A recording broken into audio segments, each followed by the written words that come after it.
இயேசு கிறிஸ்து நாமத்தினாலே உங்களை ஒவ்வொருவரையும் வாழ்த்தி வரவேற்கிறேன். நன்றாக இருப்பீங்க நம்புகிறேன், விசுவாசிக்கிறேன். இயேசு கிறிஸ்து நாமத்தினாலே உங்களை ஒவ்வொருவரையும் ஆசீர்வதிக்கிறேன்.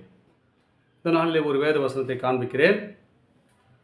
2 நாளாகவும் 7ஆம் அதிகாரம் 15ஆம் வசனம். நம்ம வாழ்க்கையில், நம்ம குடும்பத்தில், நம்ம ஆலயத்தில் போகும்போது அநேக வேண்டுதலை ஆண்டவர்கிட்ட வச்சுருப்போம். எப்படி சொன்னால், என் வாழ்க்கையில் எதுவும் நடக்கலை, என் குடும்பத்தில் ஒரு நன்மை பெற முடியல,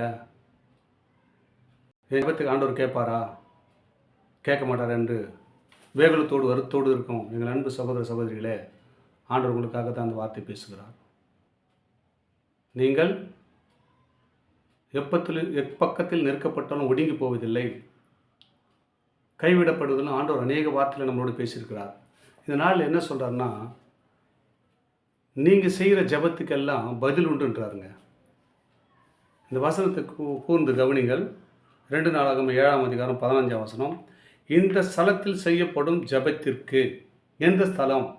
இருதயமாகிய இந்த ஸ்தலத்தில், உங்கள் இருதயத்தில் என்னென்ன வேண்டும் செய்கிறே, இந்த ஸ்தலத்தில் செய்யப்படும் ஜபத்திற்கு